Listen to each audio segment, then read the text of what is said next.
Viewers, welcome to Landmark Institute. आज हम अपने बहुत इंपॉर्टेंट स्टूडेंट के साथ आपके साथ आ रहे हैं उनका एक्सपीरियंस शेयर करने के लिए। उनका नाम है मुजीब खान और वो हमारे इंस्टीट्यूट के इस साल के टॉपर हैं। उनका मैं इंट्रोडक्शन दे दूं तो उनका ऑल इंडिया रैंक निमसेट में फोर्थ आया है और उनका जो स्कोर सीयूईटी में है, अगर मैं गलत नहीं हूँ मुजीब, तो 246। 240, यस सर। हाँ, तो इनका 246 सीयूईटी में, यानी ये टॉप 10 में उसमें भी है। हमने एग्जैक्ट कोई seventh rank. Count, sorry, seven seventh ही सेवन, सेवेंथ रैंक। जी सर। ओके, सेवन्थ रैंक है इनका सीयूईटी में। सीयूटी में। ठीक। और जी फोर्थ रैंक है इनका सर। निमसेट में। तो आइए हम मिलते हैं। तो मुझीब, सबसे पहले तो आपको बहुत बहुत बधाई, बहुत बहुत कॉन्ग्रेचुलेशंस कि ये थैंक जो यू। आपने फीएट अचीव किया है, जो आपका एक तरह का, मैं कहूँ कि जेई का बदला पूरा हुआ एक तरह से। हाँ हाँ हाँ, वही वही हुआ है बस सर। हाँ, जी। क्योंकि वो मुजीब ने थोड़ी सी। पहले जेई के लिए भरसक तैयारी की थी, पर शायद केमिस्ट्री इनको मार गई, because he is a logical guy. तो फिजिक्स और मैथ्स तो इनका सही था, शायद केमिस्ट्री इनकी बायोलॉजी की तरफ से साइड से होके निकल गई और उसने इनको तंग कर दिया। ठीक कह रहा हूं मैं मुजीब? जी सर, बिल्कुल सही है। वो केमिस्ट्री की वजह से स्कोर खराब हो गया थोड़ा। हाँ, तो केमिस्ट्री या बायोलॉजी ये बड़ा होता है। मैं भी फिजिक्स मैथ्स का स्टूडेंट हूँ। केमिस्ट्री और बायोलॉजी ने मेरी भी जिंदगी खराब तो नहीं कहूंगा, बट हालत खराब कर दी थी। टेंथ तक फिर मेरी बायो से पीछा छूटा, फिर 11th 12th में केमिस्ट्री ने जान पकड़ ली और आज तक मेरे केमिस्ट्री में ही सबसे कम नंबर आए हैं out of the three, physics, chemistry and maths में। नाउ, जोकिंग अपार्ट, सबसे पहले हम ये जानना चाहेंगे मुझे कि जब आपने पिछले साल, मुझे याद है, आप मेरे पास आए थे, आपने मुझे अप्रोच किया था, तो मैंने आपसे कुछ क्वेश्चंस मैथ्स के पूछे थे। जी तो मैंने आपको तभी कह जी सर। दिया था कि आपको कोचिंग की जरूरत नहीं है, यू आर वेरी वेल जी प्रिपेयर्ड, सर। आपको सिर्फ एक सिस्टम की जरूरत है जिसमें आप एक रेगुलरली चलते रहें। और मेरा ये बता जी देना जी। बहुत जरूरी है स्टूडेंट्स कि ये कानपुर के पास रहते हैं, लेकिन ये कानपुर ना जाके स्पेशली दिल्ली में आए। उसकी वजह लैंडमार्क नहीं है, मैं उन टीचर्स में से नहीं हूँ जो सारा हम हैं मैं ही हूँ और कोई दूसरा नहीं। इनका यहाँ पर एक घर है जहाँ पर इनके पास रहने की, खाने की और पीने की सारी सुविधा है, जिसपे इनका फोकस पढ़ाई पे ज्यादा रह पाए, उसका था। तो मुझे, आपको किस चीज ने दिल्ली की तरफ या कानपुर से दूसरी तरफ आने के लिए प्रेरित किया? सर, पहली चीज तो वहाँ थोड़ा सा मेरे फैमिली मेंबर्स भी हैं, मतलब सिस्टर भी हैं एक टाइप की। तो उनका उनके सपोर्ट की वजह से मुझे वहाँ जाना पड़ गया। अब बाकी मैंने उसके बाद मेरे कुछ फ्रेंड्स वगैरह, उन लोगों ने आपके इंस्टीट्यूट के बारे में बताया कि वो सारी चीज़ें जो आप कानपुर से कर सकते हैं, लैंडमार्क में भी है, बहुत टॉप की इंस्टीट्यूट्स है। तो मैंने वो दूसरा रीजन मुझे मिला, जिसकी वजह से मैं सर दिल्ली आया। मैं उनका कोचिंग भी हो जाएगी, वो मेरी सिस्टर्स वगैरह रहती है, उसके उसके साथ रह लूंगा, तो उसको कंपनी मिल जाएगी। पहली पहली बार वो बाहर गई थी। हाँ जी। देखिए बेटा, मैं यहाँ पर एक चीज बिल्कुल क्लियर कर देना चाहूँ। आजकल यूट्यूब पे, सोशल मीडिया पे एक दूसरे को घटिया बताने का, अपने को बढ़िया बताने का, किसी दूसरे को नीचा दिखाने का सिस्टम चला हुआ है। अगर आप हमारी लैंडमार्क को 10 साल से ज्यादा हो गए हैं यूट्यूब पे, अगर आपने कभी फॉलो किया हो, मैंने हमेशा दूसरे इंस्टीट्यूट्स की तारीफ की है। मैंने हमेशा उनको कंपटीटर नहीं, छोटा भाई माना है, क्योंकि ये सभी जूनियर है मेरे।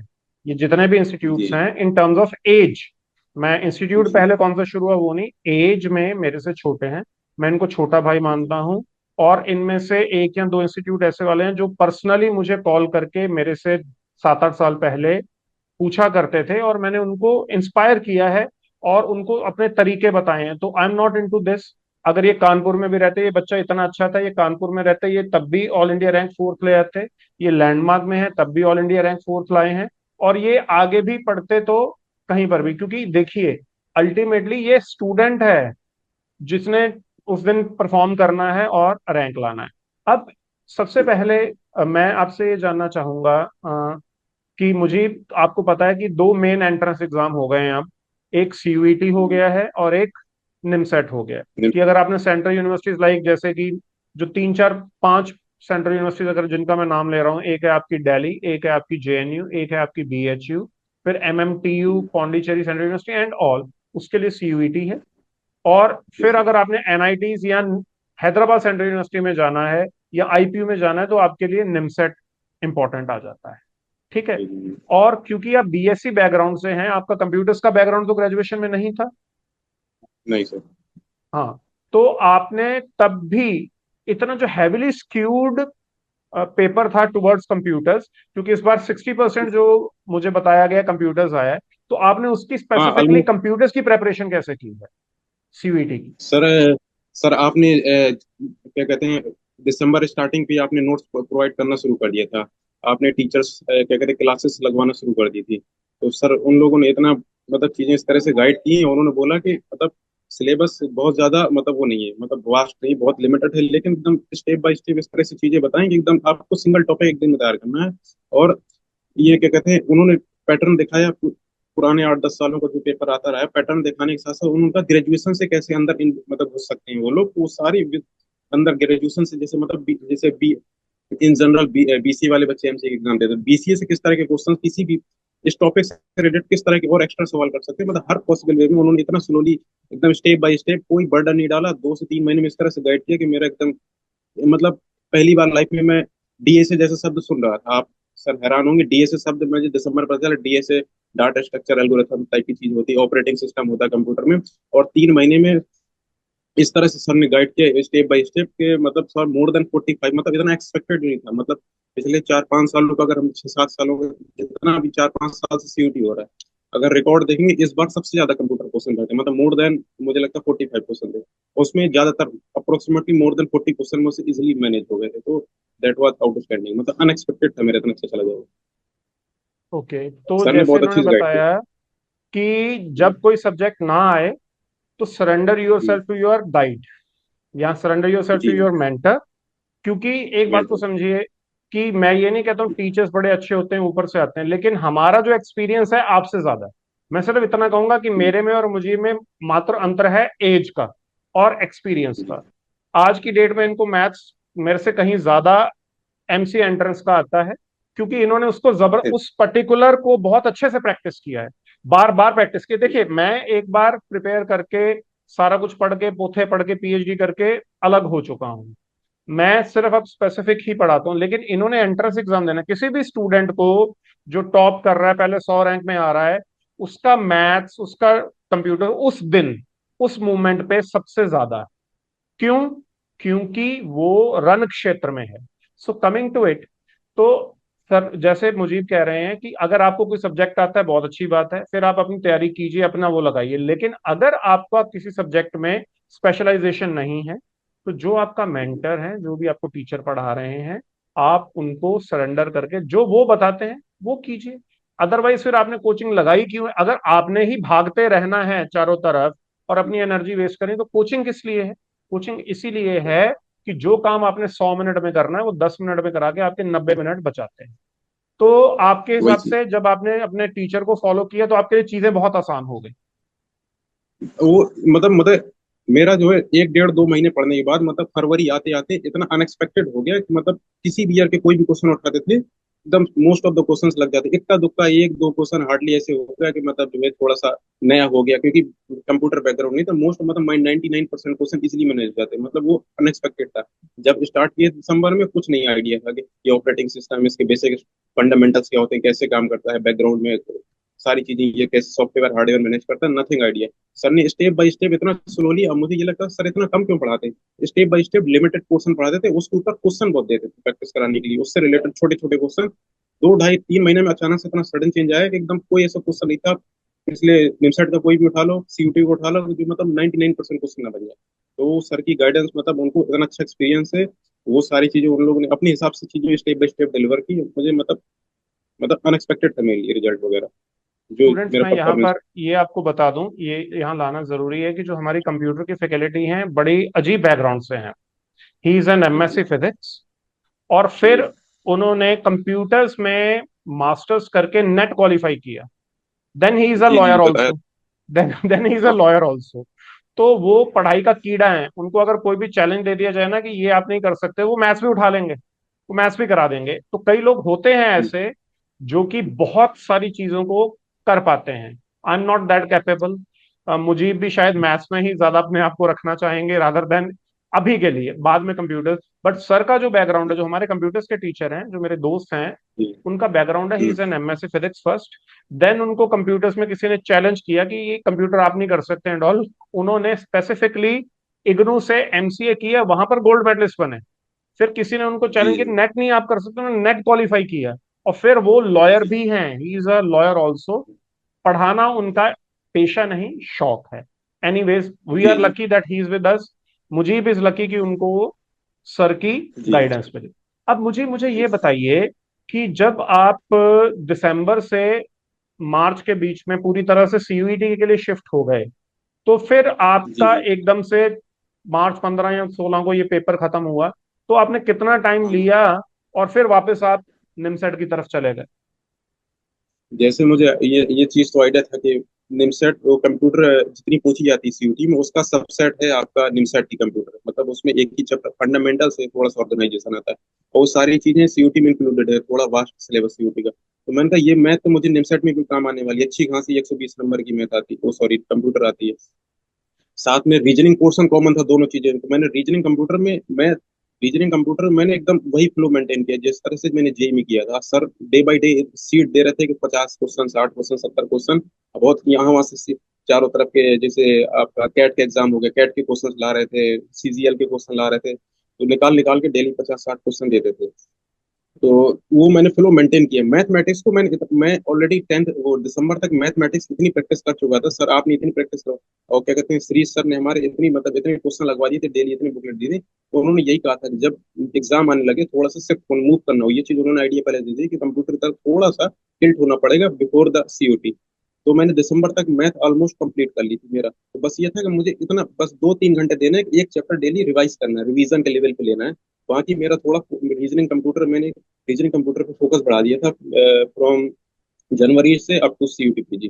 जैसे सीयूटी पीजी कंप्लीट हुआ तो मैंने तुरंत कंप्यूटर को हल्का कर दिया, रीजनिंग का मेंटेन रखा, मैथ बढ़ा दी, वो चीज कंप्यूटर वाला टाइम रिड्यूस करके मैंने मैथ में डाल दिया, तो ये इधर इसके हिसाब से फ्लो मेंटेन हो गया। तो अगर मैं शॉर्ट में कहूं तो आप निमसेट से कभी दूर हुए ही नहीं थे, बस ये है कि नहीं सीयूईटी नहीं के ज्यादा कभी। करीब आ गए थे। हाँ थोड़ा बस टिल्ट हो गया था थोड़ा कंप्यूटर की तरफ से, टाइम मतलब मैथमेटिक्स को इतना टाइम देता था कि बस एक चैप्टर रिवाइज हो जाए, क्योंकि मैं ऑलरेडी कंप्लीट कर चुका था दिसंबर तक, सारी चीज राइट। हो गई थी। तो जी स्टूडेंट्स, अगर आप लार्जली देखें तो सीयूईटी में जो जी मैथ्स का सिलेबस है और जो निमसेट में मैथ्स का सिलेबस है, 80 to 85% ओवरलैप करता है। रीजनिंग में मोर देन। 100%। रीजनिंग को आप डिफाइन कर ही और नहीं सकते हैं। रीजनिंग हाँ जो उधर वो करानी है वही उधर करानी है। फिर बात आ जाती सही है है। कंप्यूटर्स की। तो सीयूईटी के हम्म, एग्जाम में जब आपको जाना है, तो पर्टिकुलरली कंप्यूटर्स की तरफ आपको 3 महीने से 4 महीने पहले ज्यादा फोकस करना शुरू कर देना चाहिए, एज पर मुझीब। और इससे पहले भी जो हमारी बात हुई है और दो टॉपर्स से और भी हमारी बात होगी, वो उनका भी इंसाइट जी दिलवाएंगे। तो सीयूईटी के अंदर अगर आपकी परफॉर्मेंस अच्छी चली जाती है, तो वो एज अ बूस्टर काम करता है निमसेट के लिए। अगर आपका जी जी। सीयूईटी लो जाता है तो आप थोड़े परेशान हो जाते हैं कि यार एक नेशनल लेवल का एग्जाम मेरा कम हो गया, आगे क्या होगा। तो डेफिनेटली जो आपकी सीयूईटी की परफॉर्मेंस है उसने आपको काफी कॉन्फिडेंस दिया होगा निमसेट के लिए। भाई जिस हिसाब से मैं क्या कहते हैं कंप्यूटर का मैं शुरू से जैसे बताया कि मेरी मैथमेटिक्स में जितनी पहले से पकड़ रही है, मतलब कंप्यूटर में तो नया नया था, तो मैं कंप्यूटर के इतने ज्यादा क्वेश्चन देख रहा है कि 4-5 क्वेश्चन पेपर आ रहे हैं कंप्यूटर के, उसके बाद रैंडमली फिक्स किए हुए, तो उन्होंने फिक्स नहीं था पैटर्न, रैंडमली सेक्शन वाइज नहीं थे क्वेश्चन सीयूटी में, रैंडमली थे कि पहले 4 कंप्यूटर के, फिर एक मैथ थे, फिर 3 रीजनिंग के, इस तरह से। तो देखा कि रीजनिंग और कंप्यूटर के अलावा कोई मतलब कंप्यूटर ही देख रही है, थोड़े बहुत रीजनिंग मैथ के क्वेश्चन नहीं देख रहे, हार्डली 20 क्वेश्चन होंगे 75। तो थोड़ा सा मुझे लगा कि यार पेपर जो है मेरे क्राइटेरिया से आउट ऑफ बॉक्स मतलब आउट आउट आ गया है, जिस हिसाब से मैंने एक्सपेक्ट किया था उस तरह का नहीं है। फिर भी सर ने जिस हिसाब से मुझे कंप्यूटर पढ़ाई उसकी मतलब इतना मतलब मेरे रेंज के बाहर आने के बाद भी मुझसे मतलब most of the question I think out of 75-68 question मुझसे हो गए थे। तो रिजल्ट उसके बाद रिजल्ट आया तो मतलब मुझे उम्मीद ही नहीं थी कि मेरी 7th रैंक आ जाए, क्योंकि मैं उस जिस हिसाब से माइंड सेट सेट करके गया था कि मोर देन 30+ मैथ में, 10-12 क्वेश्चन रीजनिंग में, 28-30 क्वेश्चन कंप्यूटर में, ठीक ठाक कंप्यूटर तैयारी भी हो गई है, लेकिन वो एकदम 15 क्वेश्चन एक्स्ट्रा शिफ्ट कर दी कंप्यूटर में, वो चीज मैथ में उल्टा काम हो गई, तो मेरे लिए डबल फैक्टर नेगेटिव हो गया। उसके बाद भी सर ने जिस हिसाब से स्लोली स्लोली गाइड किया, मतलब इतना अच्छा परफॉर्मेंस मैं एक्सपेक्ट नहीं कर रहा था। तो मुझे लगा कि इतना मेरे कंटेक्स्ट के मेरा माइंडसेट के बाहर आने के बाद पेपर मेरी 7th स्कोर कर सकती निम सेट में मच मोर बेटर होगा इंशाल्लाह, बस ये मुझे आइडिया हो गया देखिए, था। देखिए बात यही होती है जी कि अ, आप इसको एक स्पोर्ट्स की तरह लीजिए कि जी आपकी फिटनेस इंपॉर्टेंट है। पता नहीं उस दिन आपको जी फुटबॉल का मैच खेलने को मिल जाए, क्रिकेट का मिल जाए, हॉकी का मिल जाए, ये जी आपको नहीं पता। ये नहीं आपको पता जी कि जी हो सकता है आप क्रिकेट के हिसाब से प्रिपेयर कर गए हों, आ जाए हॉकी, जी या हॉकी के हिसाब से प्रिपेयर कर जाए फुटबॉल। मेन चीज ये है कि अगर आप में स्टेमिना नहीं होगा, अगर आपकी बॉडी और जी माइंड फिट नहीं होगा तो आप किसी भी तरह का स्पोर्ट्स नहीं खेल सकते। उसी तरह से वही चीज। एक प्रेपरेशन का जनरल लेवल होता है, मैथ्स भी उस जनरल लेवल में, कंप्यूटर्स भी। तो अगर आपका जनरल लेवल अच्छा है तो एक सब्जेक्ट का कॉन्फिडेंस दूसरे सब्जेक्ट को सपोर्ट करता है, आप उसके अंदर, उस कॉन्फिडेंस के अंदर आप अच्छा कर जाते हैं, जैसे कि मुजीब कर पाए। एंड इनफैक्ट जी मेरी मुजीब से जी बात भी हुई थी, मुझे पता था, मेरे दिमाग में ये था कि मुजीब कहीं पर 200 से 210 के बीच में स्कोर कर पाएंगे, जो मेरे दिमाग में था जब इनसे बात हुई मेरी। कंप्यूटर्स बहुत ज्यादा आगे, क्योंकि मुझे भी पता था he is very strong in maths, but computers इनका क्योंकि अभी तक पढ़ा हुआ सब्जेक्ट नहीं है, बट वही वही। He outperformed me my expectation and did brilliantly. तो अब हम बात करते हैं पार्ट टू की, विच इज ज्यादातर जो कमर्शियली ज्यादा पॉपुलर एग्जाम है, निमसेट। कमर्शियली मैं इसलिए कह रहा हूं कि उसको ज्यादा सेल किया जाता है, NIMCET NIMCET NIMCET, which is fine. हाँ तो इस बार का निमसेट का जो मैथ्स का एग्जाम था उसकी बड़ी चर्चा हो रही है मुजीब। तो आप तो एक ना सिर्फ स्टूडेंट हैं, बल्कि आप एक जी। मैथ्स के क्रिटिक भी हैं, मतलब कि आप एक क्वेश्चन को बड़ा बारीकी से समझते भी हैं और फिर करते हैं, ये नहीं कि सीधा सॉल्व करते हैं। तो आपके हिसाब से बेटा, आपने पिछले जो 2008 से लेकर 2024 तक के सारे क्वेश्चंस आपने बहुत बार किए हैं प्रैक्टिस, और जो इस हाँ बार का आपको पेपर आया है, तो ऑलमोस्ट। कैसे आप मैथ्स का सेक्शन देखते हैं? मैथ का सेक्शन सर, जिस हिसाब से मतलब बात ये होती टाइम पर, जिस हिसाब से लेंथी क्वेश्चन था, जिस हिसाब से जो डिफिकल्टी लेवल सेट किया था, मतलब मैं मुझे लगता है 50 क्वेश्चन में मोर देन 10 क्वेश्चन ऐसे थे जो अब जेई मेंस थे, मतलब टच कर रहे थे जेई एडवांस लेवल के। मैंने जेई का भी एक्सपीरियंस है, मैंने पेपर दिया है, सॉल्व किए। मतलब कहने का मतलब बहुत अच्छा पेपर था। 70 मिनट्स अलॉट होते हैं, 70, हाँ 70 मिनट अलॉट होते हैं 50 क्वेश्चन करने के लिए। कोई कितनी भी अच्छी स्पीड मेंटेन कर ले, कितनी भी अच्छी प्रैक्टिस हो, मेरी मतलब जितने भी अभी आपने इतने अच्छे अच्छे क्वेश्चन, आपकी जितनी भी टेस्ट सीरीज लगाई हैं, उसमें अराउंड 100 प्लस टेस्ट होंगे आपके उसमें ऐप में पड़े होंगे, 100 प्लस साल में, मतलब हर 2 से 2 दिन में एक टेस्ट दे रहे हैं इस तरह से। मतलब कोई मतलब 100 में 1 2 3 टेस्ट ऐसे होंगे जो 70 मिनट में 50 क्वेश्चन नहीं अटेम्प्ट कर पाए होंगे, 45 46 47 तक करके। नहीं तो मैंने, मेरी इतनी अच्छी स्पीड थी कि मैं 60 मिनट में 50 क्वेश्चन करके बैठ जाता था अच्छे खासे लेवल के। लेकिन इसमें 30 क्वेश्चन पहुंचते पहुंचते टाइम बस्ट हो गया। अब अंदाजा लगा लीजिए किस लेवल का एग्जाम था। मतलब मेरी एक्यूरेसी अच्छी रही क्योंकि पकड़ की 38 में 37, 38 अटेम्प्ट अटेम्प्ट कर पाया, 37 क्वेश्चन सही निकल गया। और लास्ट वाला कैलकुलेशन मिस्टेक कहीं कहीं हो जाती, सबसे हो जाती, कैलकुलेशन मिस्टेक हो गई होगी कहीं एक क्वेश्चन में। जी।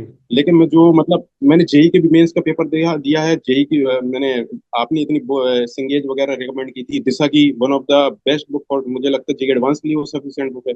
आपने वो बुक रिकमेंड की थी, वो सारी मैंने दो दो बार पूरी लगा के रख दी।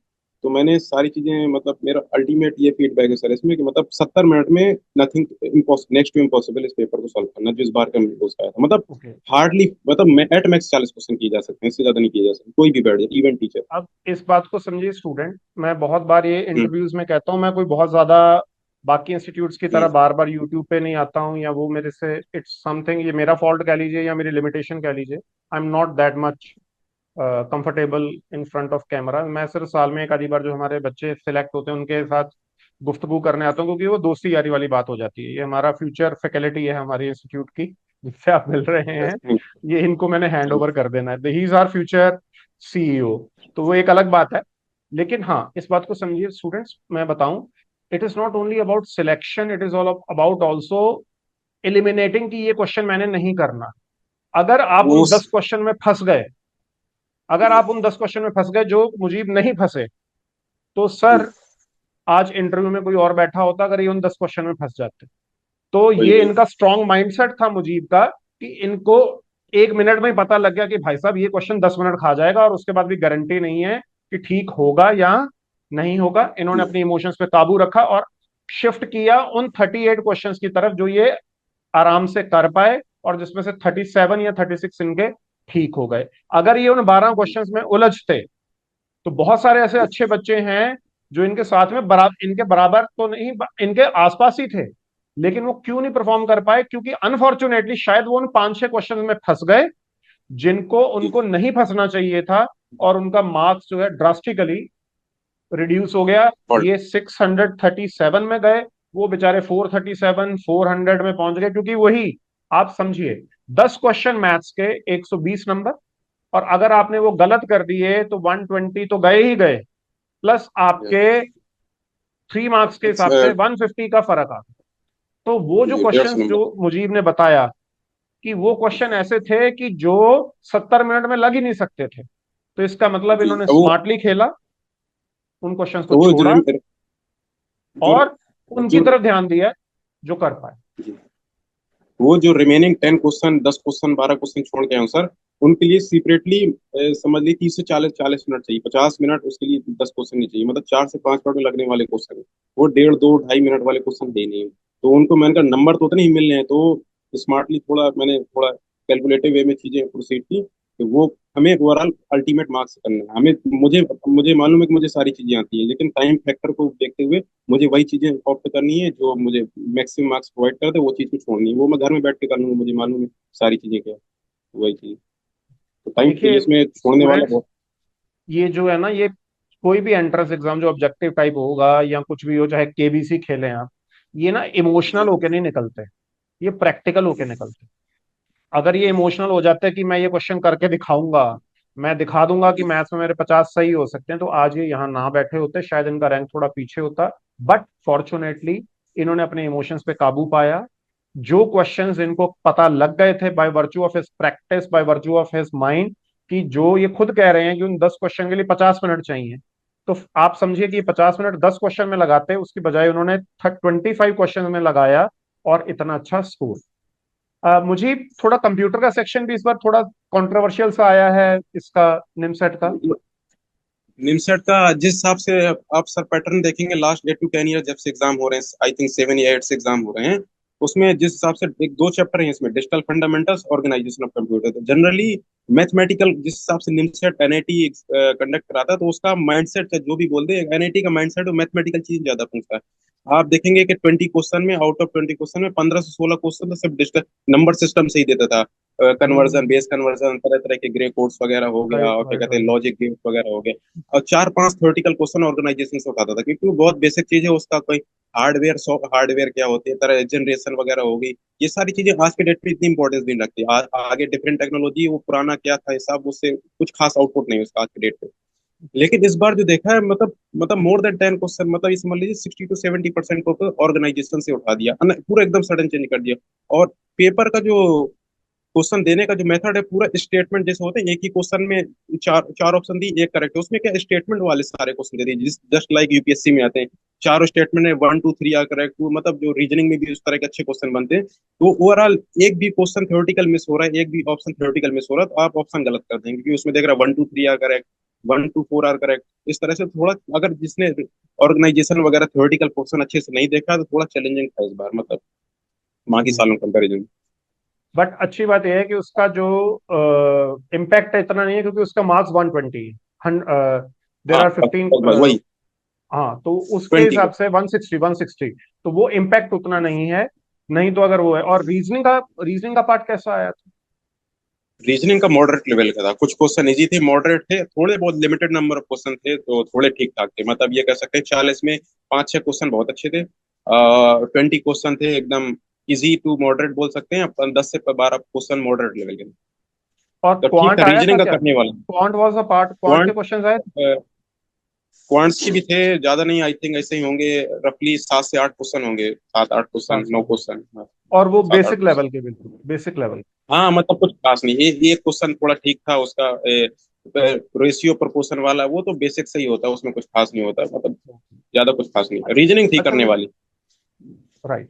अच्छा मुझे अब मैं अगर ये जी कहूँ कि जैसे मेरी इससे पहले आपका जो क्लासमेट है प्रथम, उससे भी बात जी हुई कि इस बार के जी जो सर। दोनों एग्जाम हैं, सीयूईटी और ये, इससे ये क्लियर हो गया है कि सीयूईटी इज हाईली जी skewed towards computers and NIMCET computer, is हाँ हाईली स्क्यूड टुवर्ड्स मैथ्स।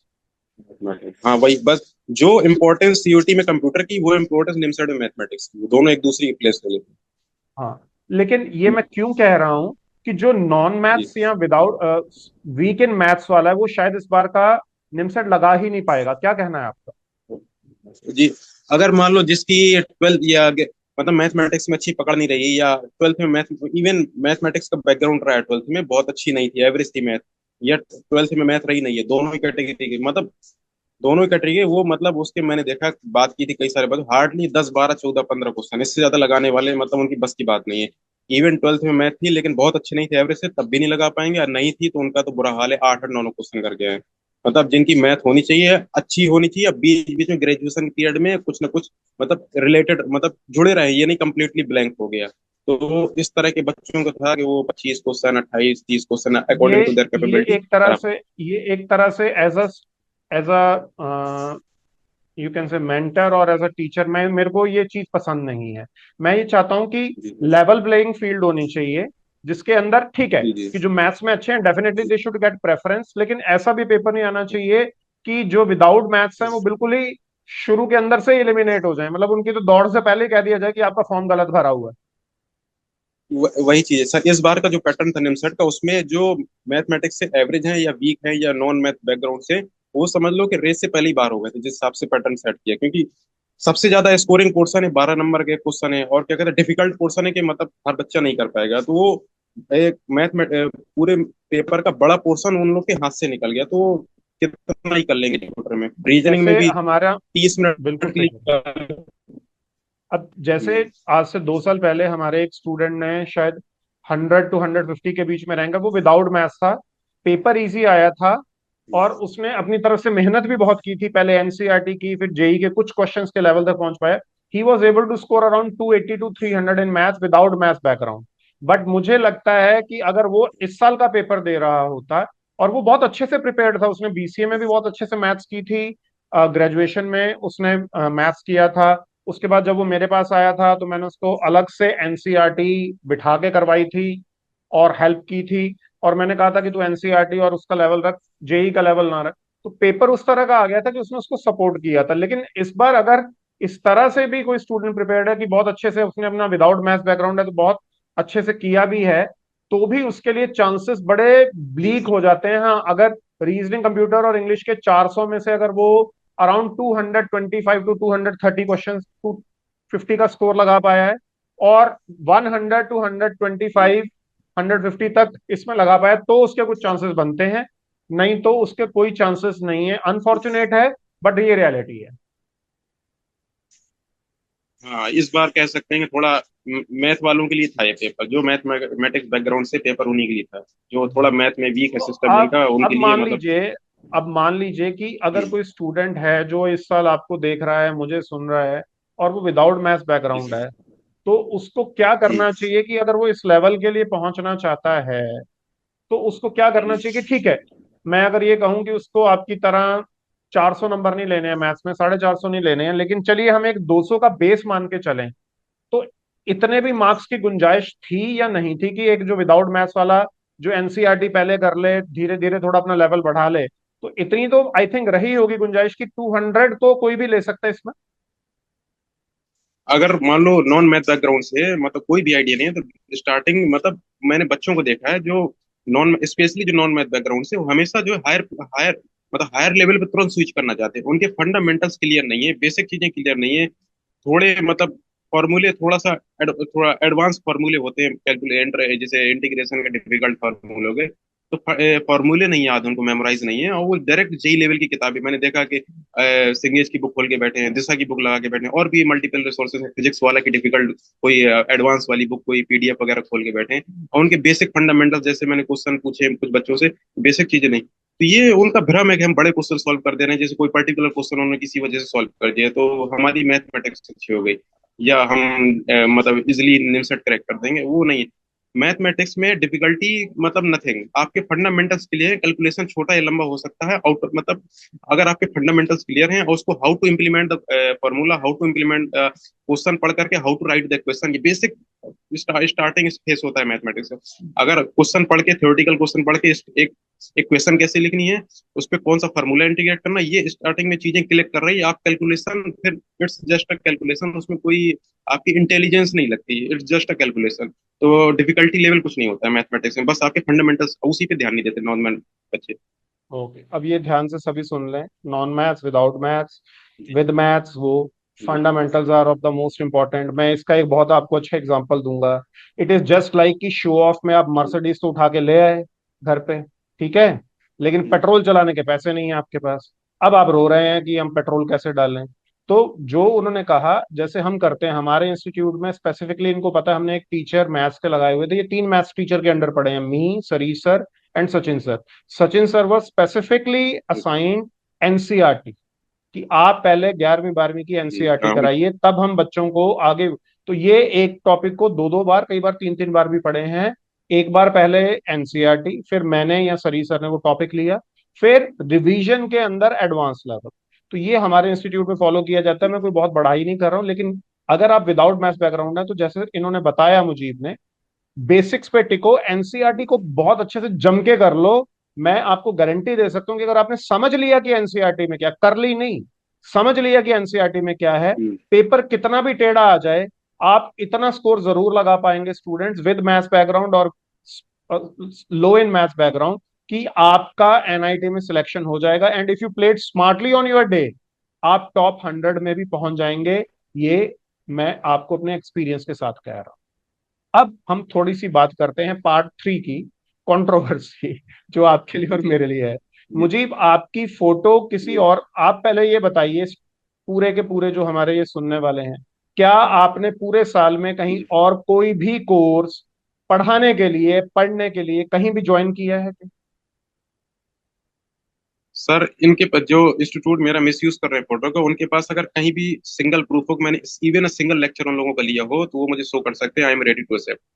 क्या होता है, जो थोड़े से, मैं अपनी तारीफ नहीं कर रहा हूँ सर, जो थोड़े से बेटर स्टूडेंट होते हैं, चीजों का आइडिया होता है, तो चारों तरफ पता करते हैं कि कहाँ क्या चल रहा है। तो एक आइडिया गेस करने के लिए हमने कुछ ये लास्ट के टाइम इनकी स्ट्रेटेजी क्या है कि 10 10 रुपए में अपने ऐप ओपन कर देते हैं। 10 रुपए में टेस्ट सीरीज ले लो, 8 रुपए में, कि कोई शायद नया बच्चा फंस जाए। तो हम लोग वो इसलिए नहीं कि आपके टेस्ट सीरीज, क्या कहते हैं, हमने इस तरह दी कि सवाल किस लेवल का पूछ रहे हैं, किस तरह का पैटर्न पूछ रहे हैं, कुछ एनीथिंग समथिंग न्यू, राइट। वो चेक करने के लिए 2 या 3 टेस्ट मैंने देखे इन लोग के। एकदम जो आपने जो टेस्ट सीरीज दी उससे, मतलब आपके test series much more better थे। आपके टेस्ट सीरीज में ज्यादा जेई के क्वेश्चन थे। ये लोग बहुत ही बेसिक से फार्मूला, पैराबोला है, फोकस दे रखे है, टेंजेंट की क्वेश्चन निकालो, इस पॉइंट से पास होने वाले, इतने फंडामेंटल्स, मतलब टाइम के वेस्ट हो जाएगा। मैंने 2 या 3 टेस्ट देखे इनके, मतलब बंद कर दिया। इनका मतलब टच तक नहीं किया। ये लोग इस तरह से मतलब लगा रहे हैं फोटो के, our student, proud student, AIR वगैरह। क्या ही होता है भाई अब आपका। चलिए छोड़िए, ये मैं आपको पहले बताया था कल आपसे डिटेल बात, ये माफिया है अब। This is education mafia. एक दूसरे को गाली दो, उसकी तारीफ करो, इसका वो करो, नहीं। मैं सबको कहता हूँ, उम्र में तुम सब छोटे हो मुझसे, उम्र, मैं फिर क्या कह रहा हूँ, उम्र और एक्सपीरियंस, बाकी मैं क्वालिफिकेशन, पढ़ाने का तरीका आपका मेरे से बहुत अच्छा हो सकता है। मैं सिर्फ ये कहूंगा कि यार बंद करो, ये क्या लगा रखा है। अगर आपने फिर भी लगाना, मेरी तरफ से ले लो, मैं अलाउ करता हूँ, मेरे मुजीब को आप हर जगह पॉपुलर करो, मेरे को कोई दिक्कत नहीं है। जो रियलिटी है वो माँ सरस्वती जानती है, मुजीब जानता है, मैं जानता हूँ, ही इज माई स्टूडेंट, इन्होंने कहीं भी नहीं लिया है। और अगर आप यूज करना चाहते हैं फोटो, मेरे को फोन कर लो यार, मैं आपको हंस के दे दूंगा फोटो, जाओ यूज करो, मेरे को कोई फर्क नहीं पड़ता। I am well above all this, because मैंने बुक्स भी लिखी हैं और मेरा लेवल बहुत अच्छा है, मैं और चीजें बहुत कर सकता हूँ। मुझे सिर्फ लैंडमार्क पे डिपेंड नहीं होना, ना मैं हूं और ना मुझे करना है।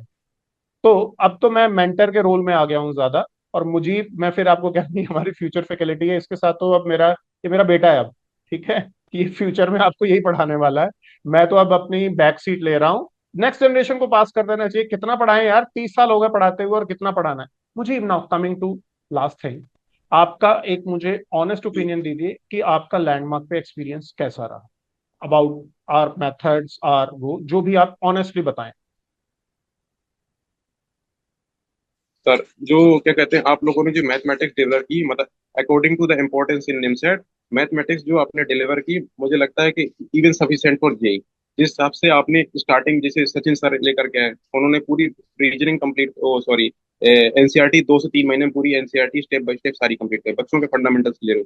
उसके बाद श्री सर ने पिकअप कर लिया जेई, मतलब थोड़ा ये कंपटीशन वाले जितने भी एग्जाम्स आए हुए हैं, उसके बाद जेई का पिकअप कर लिया। उसके बाद आपने एडवांस लेवल की प्रैक्टिस कराई, और जिस लेवल तक आप एक्सटेंड करके ले गए, मतलब उसकी रिक्वायरमेंट ही नहीं है। मतलब मोर देन सफिशिएंट है मैथमेटिक्स, ये भी सफिशिएंट फॉर जेई हो गए।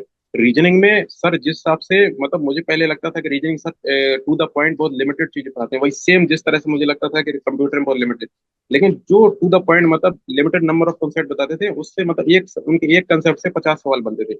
उन्होंने आधा घंटा 45 मिनट, बस इससे ज्यादा, जैसे 3 घंटे का लेक्चर हुआ, आधा घंटा 45 मिनट उन्होंने थ्योरी एक्सप्लेनेशन किया। मैंने कहा इतने में क्या ही होता है। उन्होंने क्वेश्चन लगवाना शुरू किया, सीट वगैरह दी, मतलब नॉट इवन सिंगल क्वेश्चन।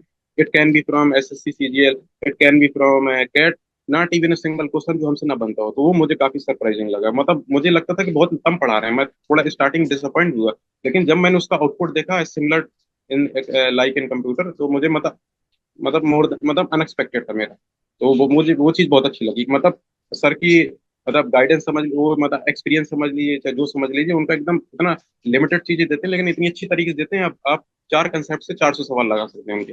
वो ये हर सवाल के लिए मैंने देखा, बाकी इंस्टीट्यूट में यूट्यूब में वीडियो देखी जैसे सीजीएल वाले टीचरों को मैंने देखा है, तो हर 2 सवाल के लिए एक नया कंसेप्ट, हर 2 सवाल के लिए वो कचड़े तरह के भर देते हैं दिमाग में 20 चीजें।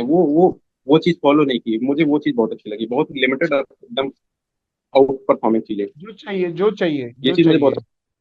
पसंद आई। तो मुझे अब आपसे, हम आपको आपके जी फ्यूचर के एंडेवर्स के लिए, क्योंकि टाइम खत्म हो रहा है इंटरव्यू का, there is a limit to zoom session, तो मैं आपको दोबारा कॉन्ग्रेचुलेट करता हूँ। जी। और आपकी जर्नी अब एनआईटी त्रिची की थैंक यू तरफ सर। गाड़ी छूट छूट चुकी है। अब आप वहां जाएं, और वहां पर अब जी सर। आप 3 साल बाद एक बहुत बड़ी कंपनी के अंदर फोड़ के एडमिशन ले। चाहे आप हमारे साथ आए, वो तो एक वक्त की बात है। और हमारे स्टूडेंट्स को और जी बाकी स्टूडेंट्स को आप गाइड जरूर करते रहें। और जब आप एनआईटी तिरुचि पहुंच जाएं, तो आजकल यार एक बड़ा, जो एक ज्यादा बड़ा सवाल है, जो बड़ी बड़ी चीजें हैं कि आईटी के अंदर बड़े सारे जी चेंजेस आ रहे हैं। आईटी के अंदर जॉब्स बहुत जा रही हैं। तो मैं सिर्फ ये नहीं चाहूंगा कि आप सिर्फ यहाँ तक आज की इंटरव्यू में यहाँ छोड़ दें। आप फ्यूचर में जब फर्स्ट ईयर खत्म कर लें, तो प्लेसमेंट्स में कैसे प्रिपेयर करते हैं, कैसी कंपनीज क्वेश्चंस पूछती हैं, क्या क्या पैकेजेस जाते हैं, इसका रियल पॉइंट ऑफ व्यू आप स्टूडेंट्स को बताएं, ताकि बियॉन्ड सिर्फ एक एग्जाम हो गया और उसके बाद सब खत्म, मैं उसके बाद देख रहा हूँ there is no follow up. तो अब हम आपके साथ जुड़े रहेंगे इन एवरी 3 मंथ, 6 मंथ्स, हाँ ताकि आप हमारे साथ एक्सपीरियंस शेयर करें कि अब आपके साथ फर्स्ट ईयर में क्या हो रहा है, प्रोजेक्ट्स हो रहे हैं, सीनियर्स के साथ कोऑर्डिनेशन हो रहा है, जी सेकंड ईयर में आपकी कहाँ प्रेपरेशन हो रही है, इंटर्नशिप क्या चल रही है, थर्ड ईयर में इंटरव्यू राउंड्स कब हो रहे हैं, ताकि फ्यूचर में क्या क्या टेक्नोलॉजीज, एआई का इतना जोर है, एमएल का इतना जोर है, किधर की तरफ बढ़ रहे हैं, ताकि फ्यूचर के जो आईटी स्टूडेंट्स हैं वो सिक्योर हो सकें। तो मैं आपके साथ जुड़ा रहूंगा, और मैं आपको और बहुत ट्रांस बेस्ट विशेस देता हूं आपके फ्यूचर के लिए। जी जी। Thank you so much sir. Thank you. तो मुझे, आप अभी फिलहाल, आपका it is time for you, बहुत आपने मेहनत की है बेटा, टू एंजॉय सम टाइम। जी फिर सर। आप अपना वो प्रोसेस ओवर कर लीजिए, फिर आप आइए हमसे मिलिए। एक बार आपसे दोबारा इंस्टीट्यूट में जी मिलना होगा। Thank you. थैंक जी यू। जरूर सर जरूर। Thank you for your given for your time. Thank you.